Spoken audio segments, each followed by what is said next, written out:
পরস্পরম ভাবায়ন্ত শ্রেয় পরম আবাসপত। যখন মানুষ একে অপরের কল্যাণ বিধান করার চেষ্টা করে তখন সে নিজের জীবনে পরম কল্যাণ ডেকে আনে। এই জগতের প্রত্যেকটি মানুষ নিজেকে সুখী করতে চায় এবং নিজে সুখী হতে চায়, আর সেজন্য এই জগতে শুধু দ্বন্দ্ব আর বিভেদ লেগে থাকে। কারণ সবাই নিজেকে সুখী করতে চায় এবং সবাই অন্যের কাছ থেকে আশা করে অন্যরা যেন আমাকে ভালোবাসে, অন্যরা যেন আমাকে সুখী করে বা অন্যের কাছ থেকে ইচ্ছা প্রকাশ করে। আর তার জন্যে প্রত্যেকটি মানুষকে কষ্ট ভোগ করা লাগে এবং অন্যের কাছ থেকে দুঃখ পেতে হয়। সত্যিকার অর্থে আমরা যদি প্রত্যেকটি মানুষ একে অন্যের সাথে অন্যের উপকার করা বা অন্যের কল্যাণে নিজেকে সংযুক্ত রাখতে পারতাম, তাহলে কখনোই কোনো অবস্থাতেই আমরা দুঃখী হতাম না কিংবা কষ্ট পেতে হতো না। প্রকৃতপক্ষে পরস্পরের আনন্দ বিধান মাধ্যমে বা পরস্পরের প্রীতি বিধানের মাধ্যমে পরস্পরের সুখী হওয়া যায়। আর এই একটি পন্থা যার মাধ্যমে সমস্ত মানুষের মধ্যে ঐক্য, শান্তি এবং সম্প্রীতি বজায় রাখা সম্ভব।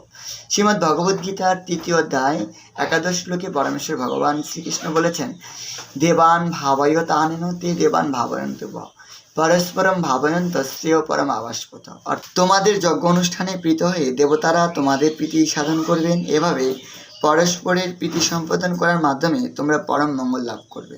আমি একটু আগে যে কথাটি বলেছিলাম সেটি হচ্ছে একে অপরের প্রীতি বিধান করা, অর্থাৎ একজন আরেকজনকে আনন্দ দেওয়ার চেষ্টা করা।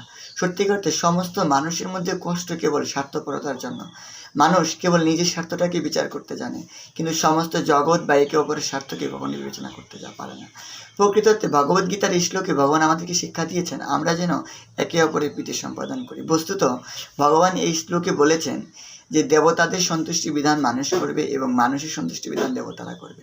প্রকৃতপক্ষে শাস্ত্রে বলা হয়েছে দিব্য জ্ঞান দিব্য গুণ ইতি দেবতাহা, অর্থাৎ যাদের মধ্যে দিব্য গুণ বা শক্তি রয়েছে তারাই হচ্ছে দেবতা।